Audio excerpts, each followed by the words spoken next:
ഇന്ന് നമ്മുടെ യൂട്യൂബ് ചാനലിനെ യൂട്യൂബ് ചാനൽ പാർട്ണറായി അംഗീകരിച്ച ദിവസമാണ്. അപ്പോൾ അവര് കൃത്യമായി പറയുന്ന ഒരു മാർഗനിർദ്ദേശമുണ്ട്, ദിവസവും വീഡിയോ ഇടണമെന്ന്. അപ്പൊ ഇന്നത്തെ വീഡിയോ എന്ന് പറയുന്നത് ഞങ്ങളുടെ കമ്പനി പരിചയപ്പെടുത്തുകയാണ്. അപ്പൊ ഇവിടെ കമ്പനിയിൽ ചെയ്യുന്ന വർക്കുകൾ എന്തൊക്കെയാണെന്ന് വെച്ചാൽ ഓഫീസ് ചെയറുകൾ, മോഡുലാർ കിച്ചൺ വർക്ക്, ഓഫീസിന്റെ അതുപോലെ വീടിന്റെ ഒക്കെ ഇന്റീരിയർ വർക്കുകൾ, കൂടാതെ റെഡിമെയ്ഡ് ഫർണിച്ചറുകൾ, അതിലെല്ലാ ടൈപ്പ് കൂട്ടാ. അതിൽ ബെഡ്റൂം സെറ്റ് മുതൽ കോഫി ടേബിൾ വരെയുള്ള എല്ലാ പ്രൊഡക്റ്റുകളും നമ്മൾ ചെയ്യുന്നുണ്ട്. ആ കമ്പനി ഒന്ന് പരിചയപ്പെടാം, എന്തൊക്കെ മെഷീനറീസ് ആണ് അവിടെ ഉള്ളതെന്ന് നോക്കാം. നമ്മൾ ആദ്യം കാണുന്നത് പാനൽസോ മെഷീനാണ്. ഈ ഒരു പാനൽസോ ഡിജിറ്റൽ പാനൽസോ ആണ്. ഇത് നമ്മൾ ഇന്റീരിയർ വർക്കിന്റെ അക്യുറസിക്ക് വേണ്ടിയിട്ടാണ് ഈ ഒരു ഡിജിറ്റൽ പാനൽസോ ഉപയോഗിക്കുന്നത്. വേറൊരു പാനൽസോ കൂടി ഞങ്ങളുടെ അടുത്തുണ്ട്, അത് ഡിജിറ്റൽ അല്ല, സാധാ പാനൽസോ ആണ്. ഇത് ഏറ്റവും പുതിയ മെഷീനാണ്, വുഡ്ടെക്കിന്റെ ആണ്. വളരെ കൃത്യതയാർന്ന കട്ടിംഗ് ആയിരിക്കും. മെഷീന് 2 ബ്ലേഡുകളുണ്ട്.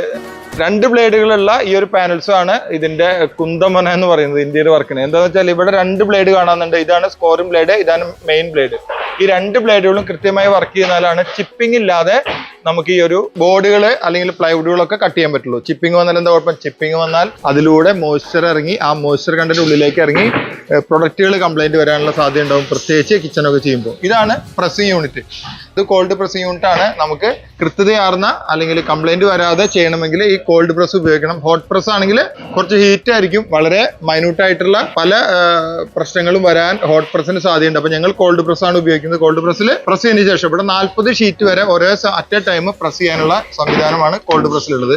ഇനി അടുത്ത മെഷീനിലേക്ക് പോവാം. ഇത് പാനൽസ് ആണ്. സ്കോറിംഗ് ബ്ലേഡ് ഒക്കെ കൃത്യമായിട്ടുണ്ട്, പക്ഷെ ഡിജിറ്റൽ ക്ലസ്റ്റർ ഇല്ല എന്നുള്ളതാണ്. ഡിജിറ്റൽ യൂണിറ്റ് ഇല്ല, അതുകൊണ്ട് ഇത് മാനുവലായിട്ട് അഡ്ജസ്റ്റ് ചെയ്യണം. ഇതും നമ്മൾ ഉപയോഗിക്കുന്നുണ്ട്. അടുത്തതാണ് പ്രധാനപ്പെട്ട ഇന്റീരിയർ വർക്ക് കമ്പനിയിൽ നിന്ന് എടുക്കണമെന്ന് പറയുന്ന ഏറ്റവും പ്രധാനപ്പെട്ട പോയിന്റ് ആണ് ഇത്. ഇതിൽ നമുക്ക് 9 തരത്തില് ചെയ്യാൻ പറ്റും. ഇത് ട്രാക്ക് ചെയ്യാൻ പറ്റും, ഗ്ലൂ ചെയ്യാൻ പറ്റും, ഫ്രണ്ട് എൻഡ് കട്ടിങ് ചെയ്യാൻ പറ്റും, റിയർ എൻഡ് കട്ടിങ് ചെയ്യാൻ പറ്റും, ഫൈൻ ട്രിം ചെയ്യാൻ പറ്റും, അതുപോലെ തന്നെ കോർണർ ട്രിം ചെയ്യാൻ പറ്റും, ഫ്ലാറ്റ് സ്ക്രാപ്പിംഗ് ചെയ്യാൻ പറ്റും, അതുപോലെ തന്നെ ക്ലീൻ ചെയ്യാൻ പറ്റും, ബഫിംഗ് ചെയ്യാൻ പറ്റും.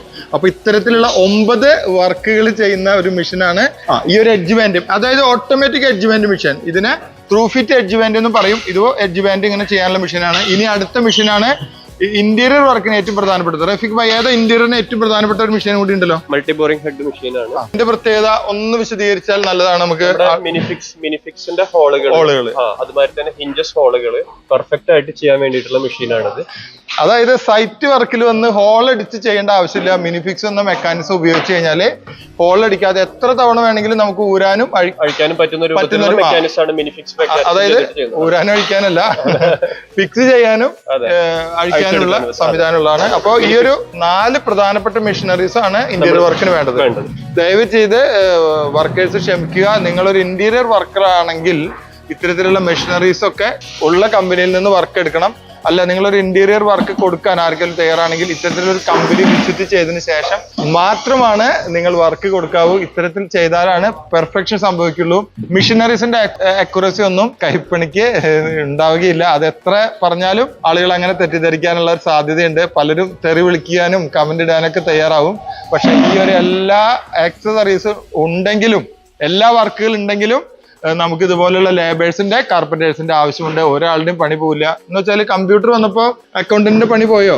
ഇല്ല, കൂടുതൽ അക്കൗണ്ടന്റിന് സാധ്യത കൂടുകയാണ് ചെയ്തത്. അതുകൊണ്ട് ഈ മെഷീനറീസ് വന്നാൽ ഈ മെഷീനറീസ് ഉപയോഗിച്ച് അക്കൗണ്ട് അല്ലെങ്കിൽ കമ്പ്യൂട്ടർ ഉപയോഗിച്ച് അക്കൗണ്ട് ചെയ്യാൻ പഠിച്ചാൽ മതി. അതുപോലെ ഈ മെഷീനറീസ് ഉപയോഗിക്കാൻ പഠിച്ചാൽ മതി. അത് പഠിക്കാൻ തയ്യാറാവാതെ ഇതിന്റെ അടിയിൽ വന്ന് കമന്റ് ഇട്ടിട്ട് യാതൊരു കാര്യമില്ല. എല്ലാവരും ക്ഷമിക്കുക. ഇത്തരത്തിലുള്ള അഡ്വാൻസ്ഡ് ടെക്നോളജി ഉപയോഗിക്കുന്ന കമ്പനിയിൽ നിന്ന് മാത്രം നിങ്ങളുടെ ഇന്റീരിയർ വർക്ക് ചെയ്യുക.